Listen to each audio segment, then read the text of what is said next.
हे बघा, हे ठिकाण आहे प्रसिद्ध असं नवीन तयार झालेलं अतिशय रम्य सुंदर, ज्याला म्हणतात शंकरगिरी. कुठे आहे हे ठिकाण? हे आहे शृंगेरीला, कर्नाटकामध्ये.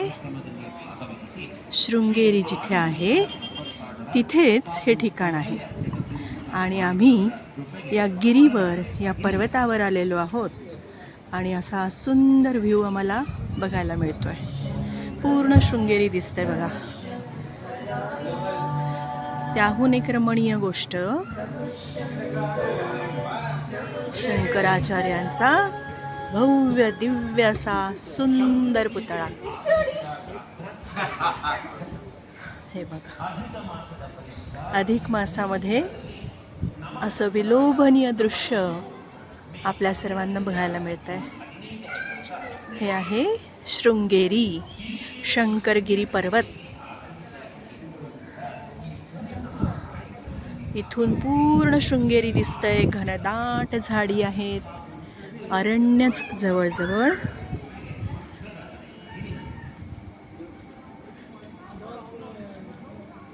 पर्वतरांगा, निळ्याशार अशा, निळभोर आकाश. नमः शंकराय, नमः शंकराय, नमः शंकराय.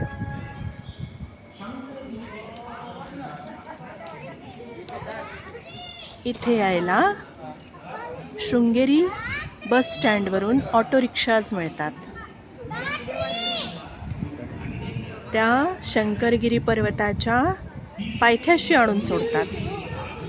तदनंतर इथे एस्केलेटर पण आहे आणि लिफ्टची सोय सुद्धा आहे.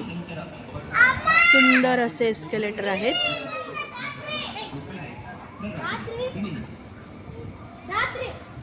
हे बघा, काय रमणीय दृश्य आहे.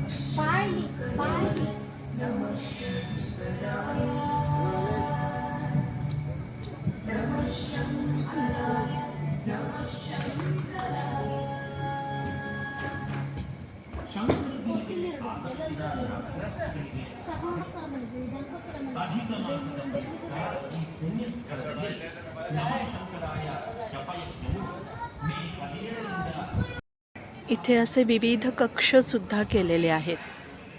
ती माहिती देणारे.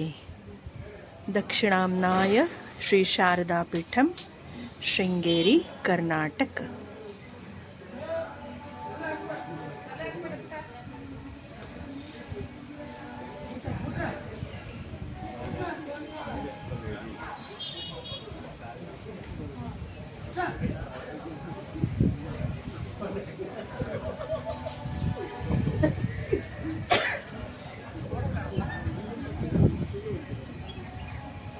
पार्किंगची व्यवस्था दिसते बघा.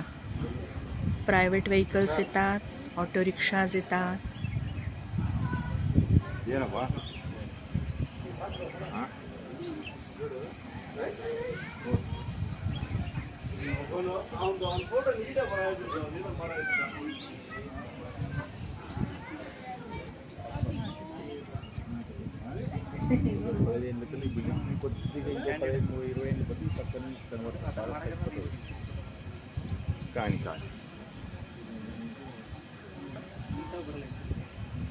आता तुम्हाला मी शारदांबेचं शृंगेरी मंदिर पण दाखवते. हे दूरवर जे गोपुरम दिसतंय ना, हे बघा, हे शृंगेरीचं, शारदांबेचं दक्षिणामनाय मठ.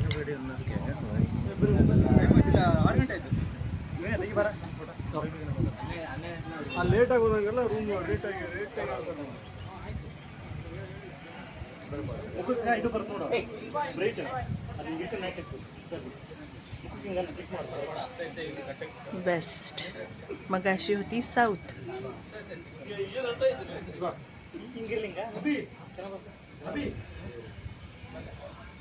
पश्चिमामनाय श्री कालिका पीठम, द्वारका, गुजरात. असे 4 ठिकाणी 4 मठ स्थापन केले, त्याबाबत ही माहिती आहे.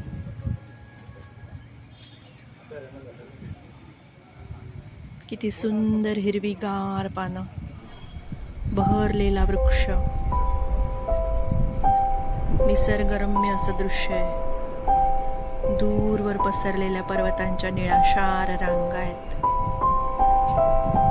विलोभनीय असं प्रसन्न आल्हादकारी दृश्य दिसतंय आपल्याला.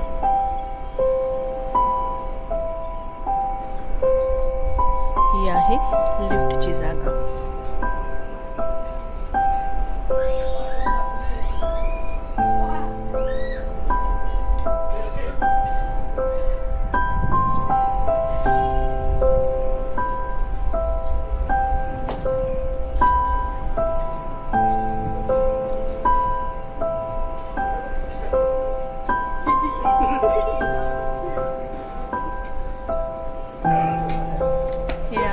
नॉर्थ उत्तरामनाय श्री ज्योतिषपीठम बद्री उत्तराखंड.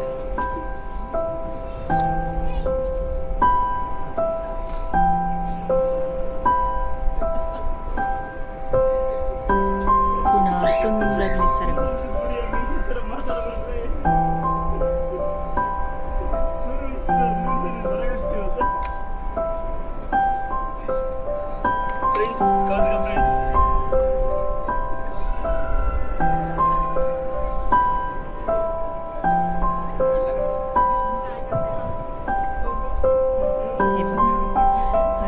तुंगा नदी पण दाखवते. ही बघा, ही दूरवर वाहणारी सुंदर मधुर पाणी असलेली, हिरवं पाणी असलेली, पण तरी नितळ आणि स्वच्छ अशी ती तुंगा नदी. संपूर्ण शृंगेरीलाच काय पुढेही तुंगा नदीचंच पाणी असतं. भद्रा नदी तिला येऊन मिळते म्हणून तुंगभद्रा असंही तिला संबोधलं जातं.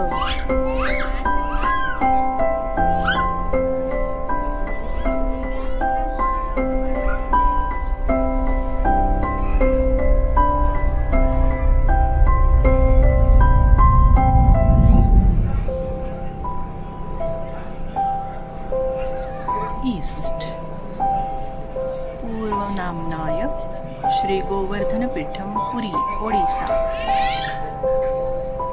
ही 4 पीठं झाली. हे बघा, असं नवीन बांधकाम सुरू आहे, प्रगतीपथावर पण आहे आणि पूर्णतः पण झालेलं आहे. इथून आपण एक्झिट घेतो. इथे काही पायऱ्या उतरल्यानंतर मग एस्केलेटरची सोय आहे. पण शंकराचार्यांच्या आद्य शंकराचार्यांच्या या भव्य दिव्य अशा मूर्तीकडे येताना थोड्या पायऱ्या चढूनच याव्या लागतात. अप्रतिम असं सुंदर दृश्य दिसतंय.